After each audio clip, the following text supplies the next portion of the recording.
What's up, guys? Jacoby YT, and I'm back with another video, guys.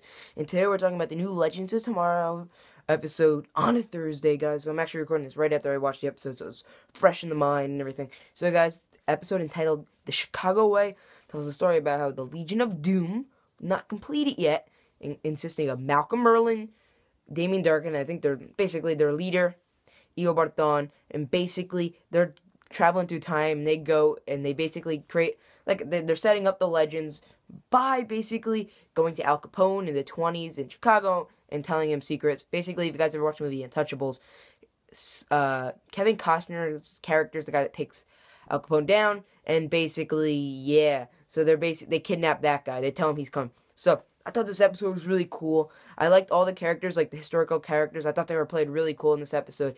And guys, who didn't like the bromance going on between Nate and Ray? That was hysterical, guys. I thought it was really funny, and I really liked the way the show is really creating that they're on a time ship with each other 24/7, so they're gonna become friends. Like, I kind of felt that lacking a little bit. I feel like everybody was so isolated in the first season. So I really like how, like, everybody's kind of coming together, guys. So if you guys didn't know, basically this episode is the mid-season finale. So of course it's gonna have to, like, tie in a lot of plot. So when we first get there, we get to see, like, the Legion of Doom together, which was really cool, and we got to see some cool action fight scenes. And yeah, so we still got the subplot with the whole Lily Stein, which does get summed up in this episode, where Stein is basically not telling anybody about it, and Jax was like, oh, Mom, we gotta tell everybody about it.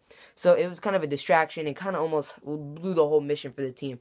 So there is one scene where, like, there's one scene where they're all, like, in, like, the ship, and they're all deciding what to do, and then all of a sudden you see Captain Cold, guys. So in the trailer, we actually thought this was Snart, and it was Snart, played by Wentworth Miller, but it was actually hallucination of Mick. I do think Captain Cold, he is coming to the show, I'm pretty sure, but I just don't think that, he won't be coming for maybe another episode or two, because they did mention a character that they're bringing back at the end of this episode, but it wasn't Snart. That's what I thought they meant, but no. So basically, Snart was a hallucination of Mick telling him that, yeah, he's done that whole sacrificing himself for the team, which is what he did at the end when he's like, there's no strings on me, which is basically what he did at the end of Legend Season 1, where he sacrificed himself. He's basically telling Mick, hey, you're being controlled. This isn't you. Be a criminal again. And that's kind of a theme in this episode, especially with Vixen. I can't talk. Vixen. And it's basically her kind of embracing, she doesn't have to be the Boy Scout, she is, and it's like, or the Girl Scout in that case. So it was kind of cool to see the scenes between them. I don't think they're going to be a couple, but maybe. I don't know, but the kind of like the relationship between them was interesting in this episode. I thought the Snart stuff was cool. It was a little like, we're really doing this right now, but it was interesting to see. It was cool to see Snart back. More Wentworth Miller, the better. So, yeah. So, another subplot was in this one, there's this one scene where Stein and Sarah get captured, and we get to see Malcolm Merlyn basically introduce himself to the character, and he basically offers Sarah the choice of being able, he's going to go back, stop the Queen Gambit from ever crashing, and basically just stop all of that. And yeah, so the only thing I'm thinking of, that would affect Merlyn in a lot of ways, so I don't know how that would really work out, but Sarah, I thought maybe they're going to do some sort of thing where maybe she didn't give up the amulet and she made some deal to bring Laurel back, or something like that. She's like, alright, I'll give you that, but you bring Laurel back. Something like that. I think that's what might happen. So that's interesting. I think that's my number one theory of how Laurel's come back. And I'm going to talk about that in another video that I'm going to be making next or a couple weeks. So stay tuned for that. So we get to see a cool fight scene between Sarah and Merlyn, similar to the fight scenes between Thea and Merlyn, where it's back to back, a lot of talking, and it's really cool to see the banter back between them. It was really cool to see Reverse Flash actually take form of Stein. And for example, like, I didn't know speedsters can do that. I didn't know Barry can do that. So it was interesting to see that. But I don't think it was him. I think it was the thing he injected into Stein, kind of similar to how he took Harrison Wells' form. But this one seems weird because he's able to phase out of it. So maybe we'll get more of that later in the season, or we'll see Barry eventually do it on the Flash. So that's kind of interesting. So we basically got to see some anti-speedster weapon, and that was interesting. It did kind of make the Reverse Flash a little underpowered, but it didn't seem to last too long. It was similar. It was like almost like probably a more advanced prototype than the one that Harry Wells has on Earth 2 when they were taking down Zoom last season on the Flash. So it seemed very similar, like an advanced version of that. Maybe Barry created it if he ever went rogue, or for maybe the Reverse Flash or Savitar or something like that. So basically that's what that is. And yeah, so we got to see a couple of cool scenes between Damien Dark and Sarah, which are always interesting. We got to see a good scene between Sarah and I can't remember, Stein, when they're talking about the aberration, where she's mad at him, but eventually at the end of the episode, she accepts it. She's like, all right, good, you can have your daughter now, which is cool. And yeah, so that's basically, I think, gonna be done for now, at least. Maybe she will become a relevant person eventually and be like a timer aberration and cause like a lot of drama on the team. So yeah, that could be interesting. It was cool to see the people get on the ship, and there was a cool fight scene between Ray and Steel, Nate, and yeah, so it was also interesting seeing the whole break-in scene where Nate breaks in, Nate and Steel.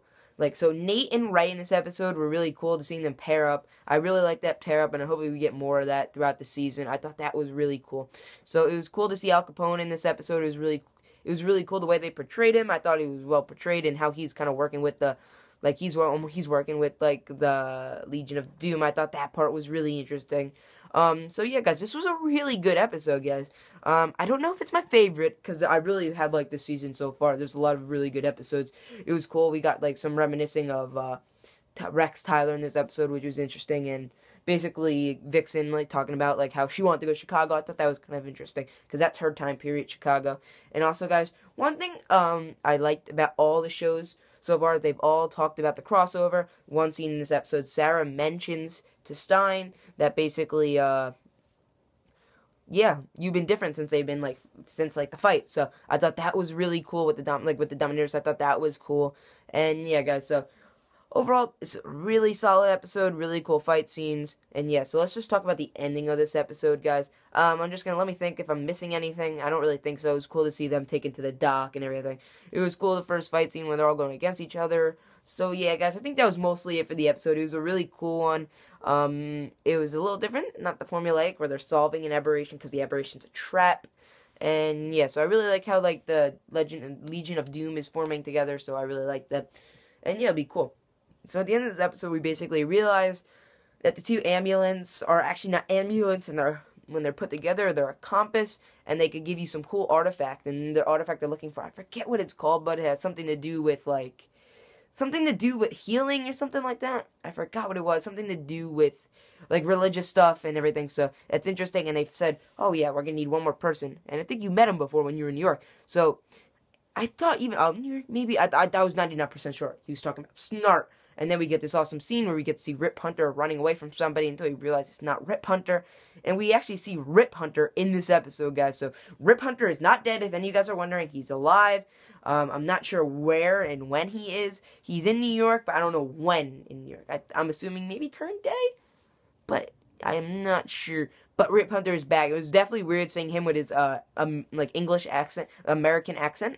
That was definitely different from his British accent. I don't have a British accent, but it was interesting, guys. So I'm gonna also make a video of that. So we're gonna talk about a Savitar thing in the future of Team Flash. That'll be my Flash video for next week, since we're not getting that next. And I'm gonna be also putting my Supergirl episode 8 review, or episode 7, or whatever episode the crossover was. I'm gonna be posting that review. So if you guys are interested, I think episode 8. So I'll be posting that review next week, like a short mini review, because I kind of went over it in the Fortnite crossover episode. And then Arrow, I'm going to be talking about Laurel, because she just came back. Spoiler alert. And maybe a Prometheus video, so there might be actually 5 videos that week. And we're going to be Legends, we're going to be talking all about the Rip Hunter return. So, yeah, I have a couple of cool theories. One theory I think about he's going to return, he's going to be, like, working for the, I think he might help the Legion of Doom. Because I don't know if he knows they're necessarily, he knows they're evil, but then he's going to betray them or something, and really, he's going to come back with the Legends, because, in my opinion, he's going to eventually become the leader, because Sarah is a good leader, but I don't think she's actually going to stick as leader. I think that Rip will eventually come back as leader. So yeah, guys, it was a really cool episode. It was interesting to see the Legion of Doom form with Malcolm in the addition. Snart was cool as, like, the hallucination Snart. And I thought this episode was awesome. The really crazy Rip Hunter at the end. And yeah, guys, so if you enjoyed this video, remember to give it a like, subscribe, and I'll see you guys in my next videos coming out. Peace.